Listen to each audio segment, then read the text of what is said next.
What's up everyone, welcome back to the channel and to another reaction video. Today we are reacting to Yuri on Ice episode 5. If this is your first time at the channel, hi, my name is Hannah and I'm a competitive figure skater. I began competing over 20 years ago and coached for about 10 of those years, so I like to say I know a thing or two about skating. My skating and anime journey started here with Medalist and has moved into Yuri on Ice, and as a reminder to everyone, this is my second time watching Yuri on Ice. I watched it when it came out in 2016, not as an anime fan, but as a figure skater, but it's been a long time, so I forgot a lot of information from the first watch through, so it's been a lot of fun rewatching it. But because of that, I always just like to put out the disclaimer if this is your first time, that this is not really a reaction series per se. This is more of I'm a figure skater, I like to talk about the realism within figure skating anime, so I pause it a lot, I break down scenes, I talk about the jumps, the spins, and how the Grand Prix work and all that fun stuff. So that's my disclaimer. I throw that out there if it's your first time. This is set up a little bit differently than just a regular reaction channel would do things. But I believe we're going to start competing in this episode because last episode we were getting our programs ready. We got our Grand Prix assignments and he is going to Cup of China and Ross Telecom. That was in June. So I think we're going to do a bit of a time skip because the Grand Prix series does start in October, but he doesn't start until the third one, which means he would not start until November. But overall, I don't remember what happened, so we're going to dive right in because I'm very excited. But before we do, don't forget to like the video, subscribe to the channel, and leave a comment your thoughts on today's episode. Also, if you're interested in getting access to these reactions early and unedited, you can go to the Patreon that is linked in my description. Finally, if you want to follow me on social media, I am at Hannah Malay on Instagram. This has my figure skating content, my cosplay content, and right now, as of posting this, I'll be like 3 weeks into my Japan trip, so I will be posting a lot of Japan trip stuff on there as well. If you're interested in that, check it out. And then also, if you're interested in my random thoughts throughout the day or my Demon Slayer short form content, you can follow me at lookingnerdy on TikTok and X. But with that, let's dive right in.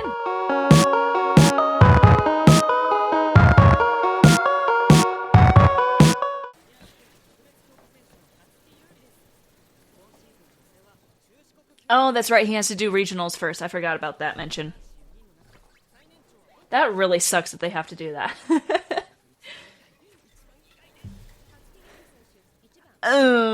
Being first sucks. I hate skating first.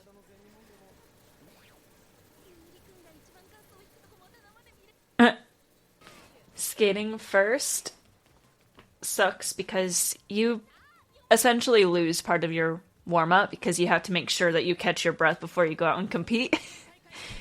Because warm-ups are actually very tough. It's like go, go, go for 5 minutes.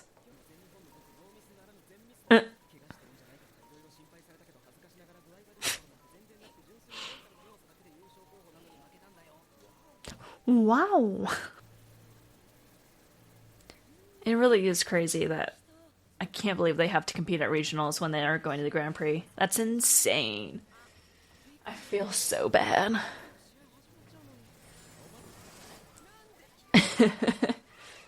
Because he's a movie star, essentially. Well, coaches do wear nice clothes to events quite often.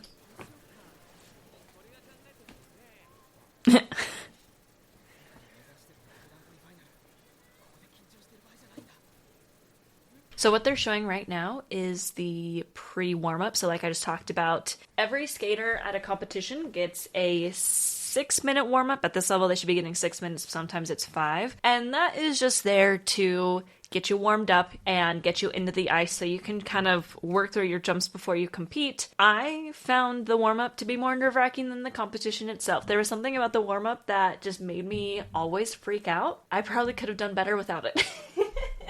But it is something that is there just so that you can get yourself into the ice.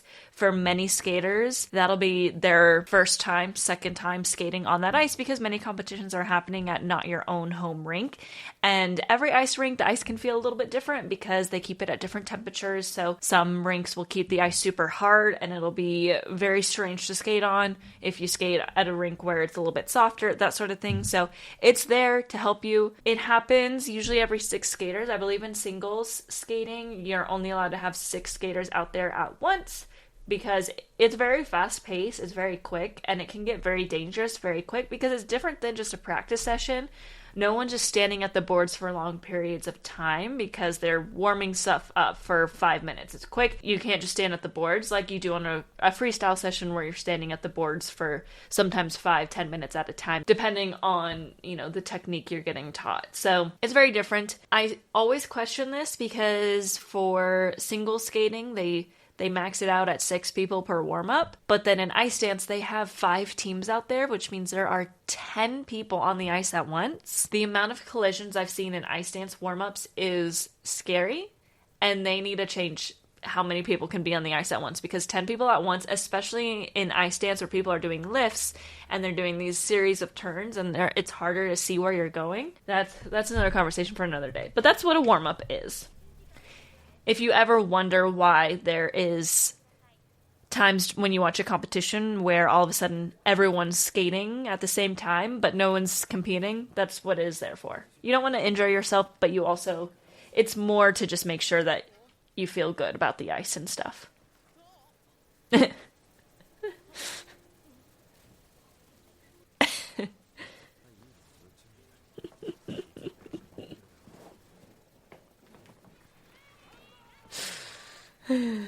I love it.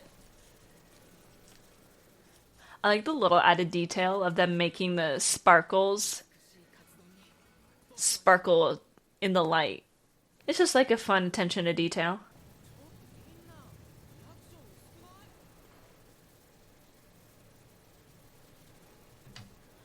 Well, this is just a regular competition, not a TV event. Triple axel. Nice. With a difficult entry, the spread eagle entry, where both feet are out like this, it means that you can't get your weight over that foot easily.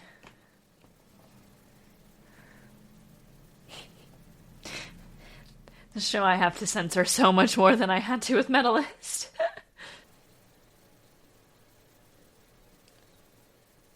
Good. Ah. That's something I can't really tell when I'm watching an anime.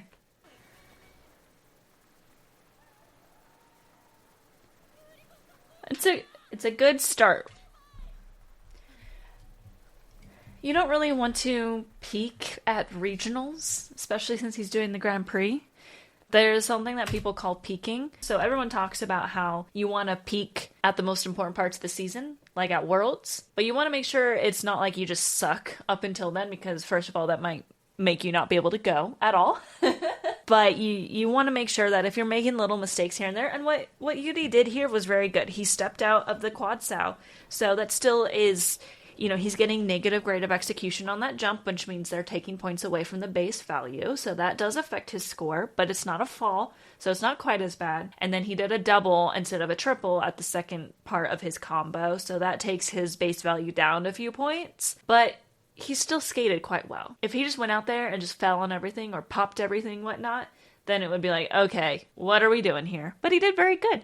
And you don't want to just come out of the gate guns a-blazing and just be perfect at the beginning of the season and then fizzle out at the end. That can happen a lot. You got to be a little bit more conscious of how long a season is and understand that you are human and that you'll make mistakes occasionally. Competition environments are very difficult. They're very pressure filled. Your legs are shaky and your legs are very important in skating. So this was a very good performance, in my opinion. There are some coaches that are like that. 94 is a very good score.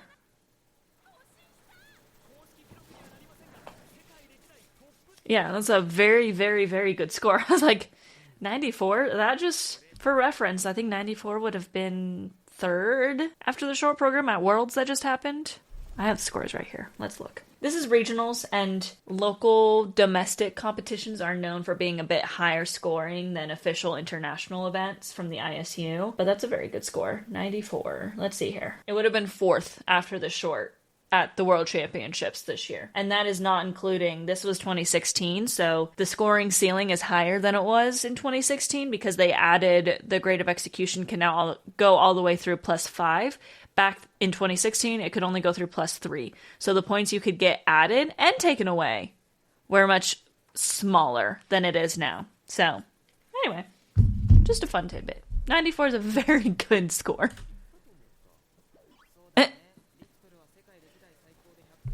Yeah, only the best of the best, the champions. I think it's only Nathan, Yuzuru, Yuma, Shoma, Ilya.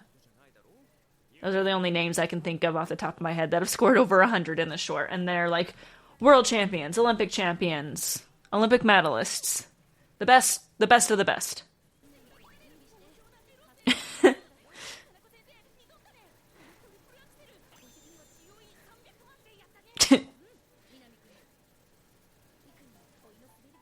Yeah, a lot of skaters can do quads really well, and then the triple axel is tough for them.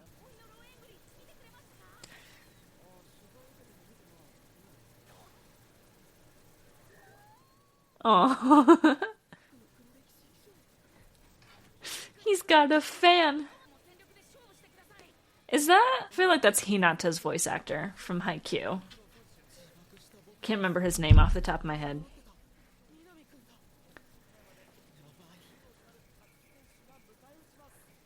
They're in Okayama. I'm going to Okayama. When this is posting, I might literally be in Okayama, actually. That's actually kind of funny. Okay, we're jumping right into the free skate. Let's go. Hi. Oh, he's ahead by 30 points. But, I mean, that's kind of why skaters like him don't usually have to compete at regionals, because usually it's the skaters who aren't competing internationally yet. They're the ones going to regionals. That's why in the US, like, no matter how well you did at nationals, if you have Grand Prix assignments, you don't have to do regionals and sectionals. You just go straight to nationals. Why are you being mean to someone who looks up to you? He's not wrong. Like, I understand that he doesn't want to think about the other competitors. Yeah.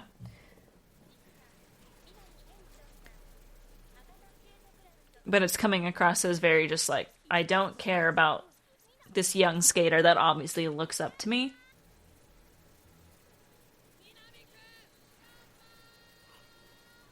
There you go. Good job.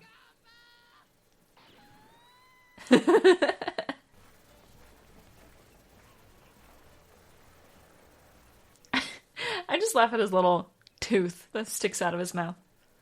He's like a... Nice.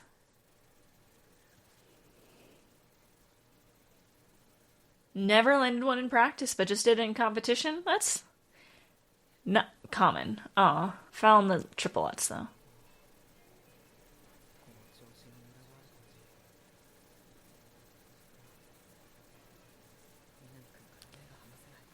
Most men are very inconsistent. Because the level of tech they have to skate is just way too much.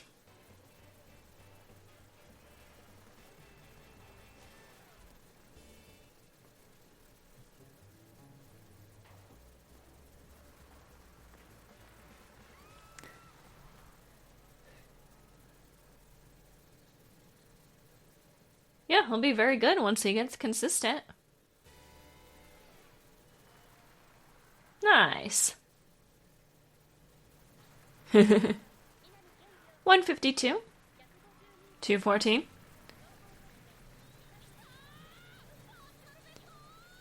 It always feels good when you get a personal best. He seems to like cheering everyone on too. That's cute. It's good to be a good sport.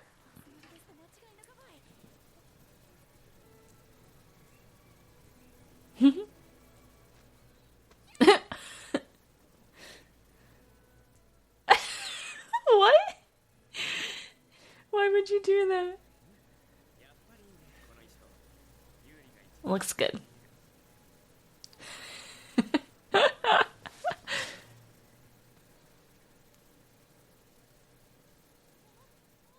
like how everyone's just like, Most skaters and coaches don't embrace quite like that.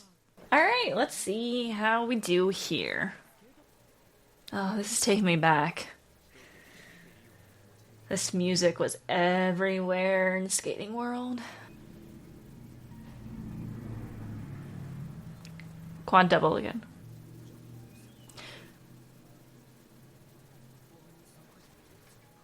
Get those extra points, you get a 10% bonus. If you do it in the second half. So a lot of skaters will try and do the more difficult combos in the second half, but there's just way more risk involved because it's worth the extra points, but are you going to be able to do it if you're fatigued?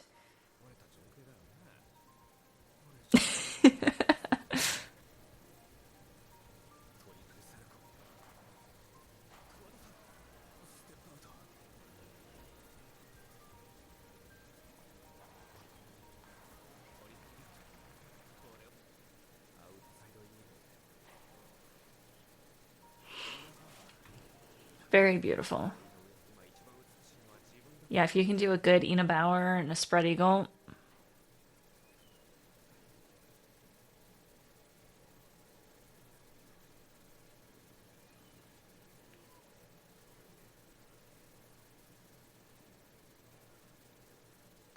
was gonna say, was that supposed to be a step out or was that an animation thing?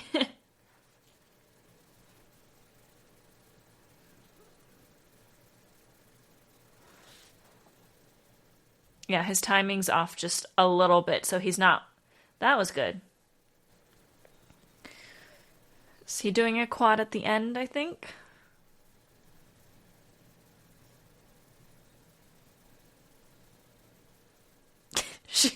Why does she look so mad?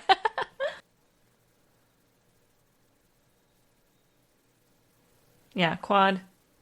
Uh.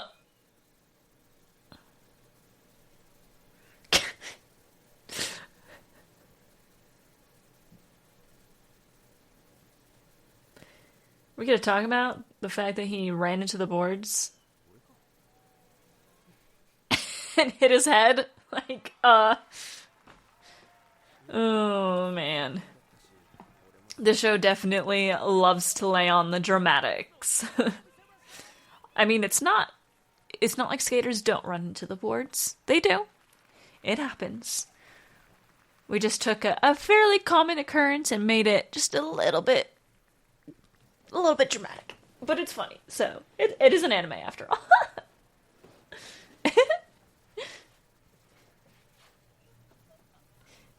Maybe don't drip blood everywhere. They're gonna have to... Oh my god.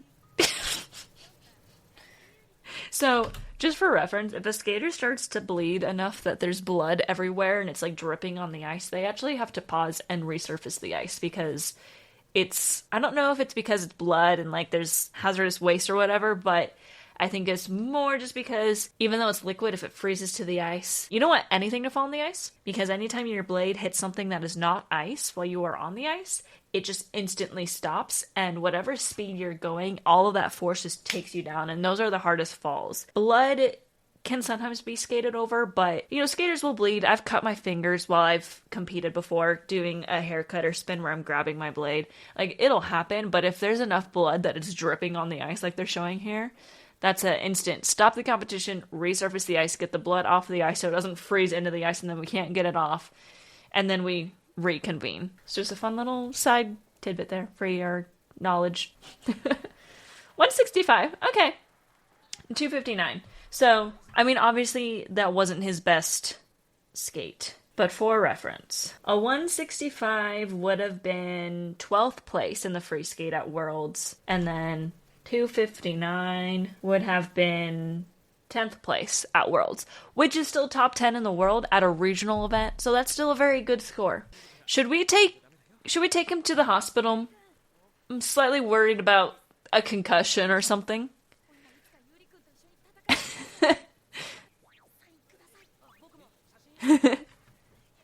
Aww. I mean, he's an international skater, so of course they're gonna be like, oh, yeah, can I get your autograph?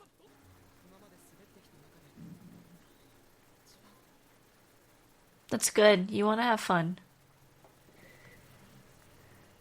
I mean, Alyssa Liu, from when I record this, just won Worlds literally 2 days ago, and she was just like, I just had fun. With the blood yeah. Does she ever change her clothes?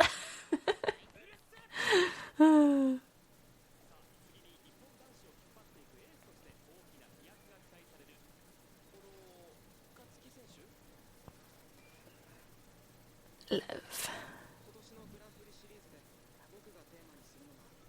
I.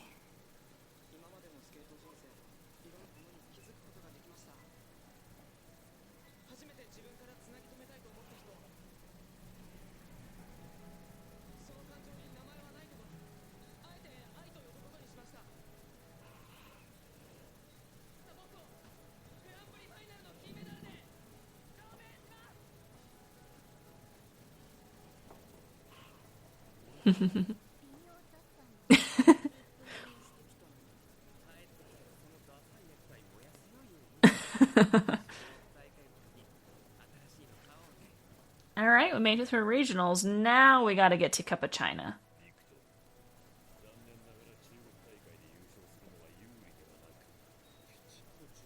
It's gonna be a good competition.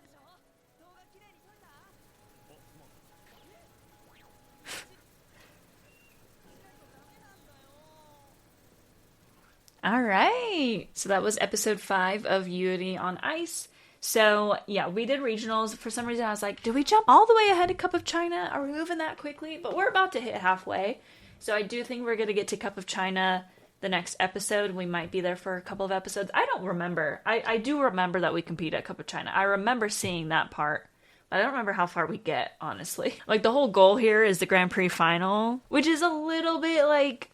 skaters don't usually focus that much on winning the Grand Prix final. Like, yeah, you want to get there and you want to win, but you're better off having a goal of, I want to win Worlds. That's a much more important competition. So, you know, we're going to focus on that. But I feel like if I'm remembering correctly, we don't even get to the Grand Prix final in this season, which, you know, means we're never going to get there in the show, because...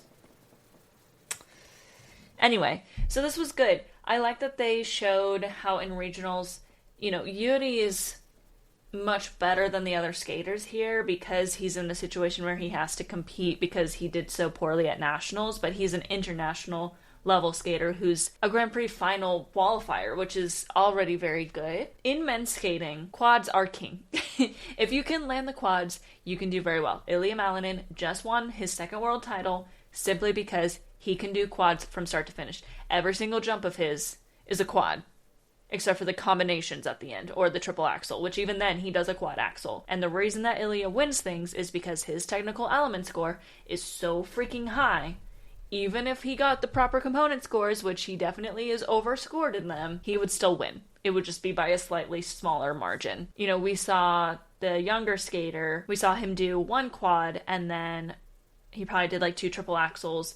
That's a good start. You know, that's a good program, but that's not gonna really be that competitive internationally. You need to have at least 3 quads in a free skate to be competitive internationally. And if you only have 3, you best believe you're doing them perfectly. Because if you fall on one, or if you have something else. Like Yuma Kageyama, I think only has, does he do 4 quads? And Yuma just had not a great skate. At Worlds, he came in like 10th in the free skate, but luckily he had a good short, so he ended up 3rd overall. That could have been disastrous. But I think he does 4, but he came in 10th because he didn't do the quads that well. He popped 1, he landed 2, or he landed 1 okay, and then he fell on 1 and stepped out of the other. So he was all over the place at Worlds. I really hope he can figure it out because Yuma is by far the best skater in the world right now, by a lot. He's much better than Ilya, skating-wise, and if he can land the quads, I think he should challenge for gold, but he's got to get it together, because Ilya can also, he goes out there, he does these really difficult programs, and he makes very few mistakes, if not any at all. So anyway, that's kind of what you're looking at. So even though Yuri had a very messy skate here, like we saw very few well-landed jumps, because he did 3 quads, I think it was, compared to probably everyone else doing 1 or none. Because it's regionals, it's the people that are just getting started. They don't have any international experience because they haven't placed high enough yet. Of course he would win. So anyway, that was episode 5 of Yuri on Ice. That is going to be it for today's video. If you liked it, don't forget to like the video, subscribe to the channel, and leave a comment your thoughts on today's video. And also don't forget to follow me on my socials, at Hannah Malay on Instagram, and at lookingnerdy on TikTok and X. But with that, thank you so much for watching, and I'll see you next week. Matane!